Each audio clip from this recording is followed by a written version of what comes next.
Bonjour chers amis éleveurs, donc je reviens aujourd'hui pour vous sensibiliser un peu sur une certaine tendance, un certain mode d'alimentation que les éleveurs ont tendance à adopter ces temps-ci et qui n'est pas du tout bon.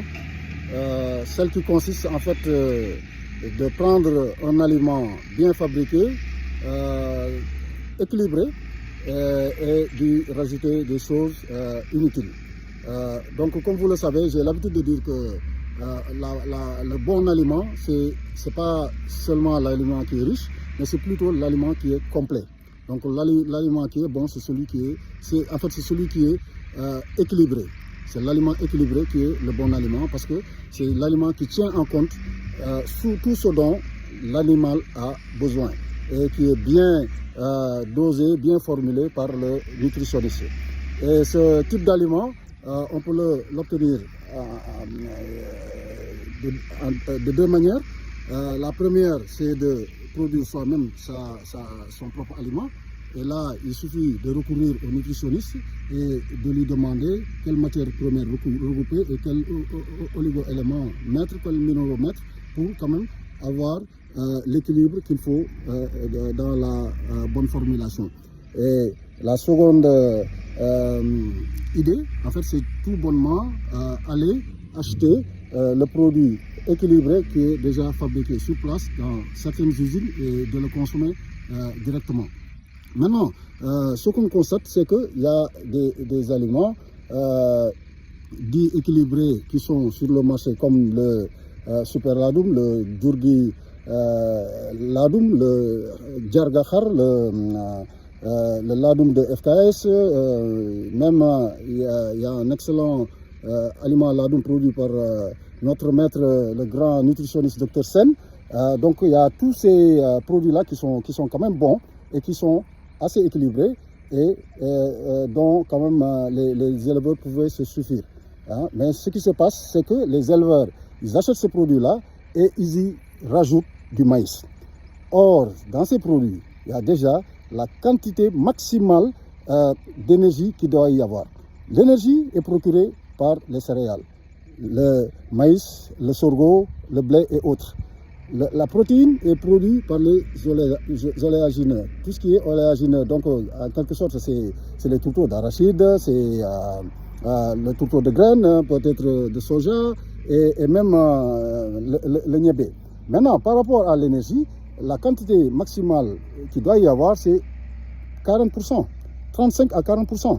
Et dans tous ces produits-là que j'ai cités, il y a cette quantité maximale de maïs. Donc déjà, il y a la quantité maximale, les 40%, et on se permet de rajouter encore du maïs. Là, on se retrouve avec plus de 60%. Ou même parfois, chez certains éleveurs, ça fait plus de 80%. Ça, ce n'est pas de la bonne alimentation, ça c'est de l'engraissement. Ça c'est bon pour un animal qui est destiné aux abattoirs, pour un animal à engraisser. Mais un animal d'entretien, comme notre ladoum, qui a besoin d'être rentabilisé sur plusieurs années, qu'on achète cher l'agneau ou l'agnelle, c'est pour ce type d'élevage, il faut un régime d'entretien qui tient compte de tout ce dont l'animal a besoin, que ce soit les protéines, l'énergie, le calcium, le phosphore et autres.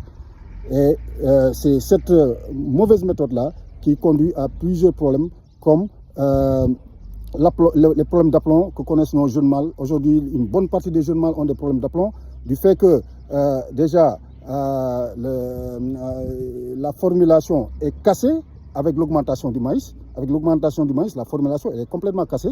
Donc, les oligo-éléments mis dans l'aliment ne servent plus à grand-chose parce qu'il y a le déséquilibre total. Hein. Et si, par exemple, la vitamine B qui doit fixer le calcium sur les os n'est plus efficace, donc le calcium du coup presque n'a plus de sens. Et les os deviennent fragiles pendant que l'agneau grossit. C'est ça qui crée les problèmes d'aplomb. Et il y a un problème aussi d'ovulation. Hein. Les femelles ont du mal aujourd'hui à être gestantes et elles ont du mal à produire avec les problèmes de toxémie de gestation. Aujourd'hui, le taux de mortalité est dominé par la toxémie de gestation. Il y a beaucoup de nos femelles ladoum qui meurent par toxémie de gestation. Et aujourd'hui, il y a un problème de longévité de nos femelles. Les femelles peuvent aller jusqu'à 11 ans, 12 ans. Normalement, minimum, une femelle normale, si elle est bien gérée, doit pouvoir produire jusqu'à 7-8 ans. Il y a des femelles qui vont... La femelle Aïcha, qui est une référence, elle a produit jusqu'à 12 ans. Pendant qu'elle tombait, elle mettait bas. Donc, c'est bien possible. C'est bien possible. L'autre aspect, c'est avec les géniteurs aussi. Les géniteurs, aujourd'hui, ont du mal à saillir correctement. Parce que quand on les engraisse, ils deviennent lourds. Et quand ils sont lourds, ils sont moins performants. Donc, c'est ça le véritable problème de cette mauvaise méthode. Donc, je conseille aux gens de recourir aux nutritionnistes. S'ils ne veulent pas acheter le produit fini, ils n'ont qu'à recourir aux nutritionnistes et lui dire, par exemple, moi, j'ai du son de blé, j'ai du maïs, j'ai ceci, j'ai cela, comment je vais faire? Le nutritionniste vous dira, oui, il faut prendre tant de kilogrammes de ça, tant de kilogrammes de ça, et tu mélanges avec les oligo-éléments, tu as ton aliment qu'il te faut. Ou, tout bonnement, aller voir à l'usine l'aliment qui est conçu pour le ladoum et lui donner directement sans y rajouter ou y diminuer quoi que ce soit.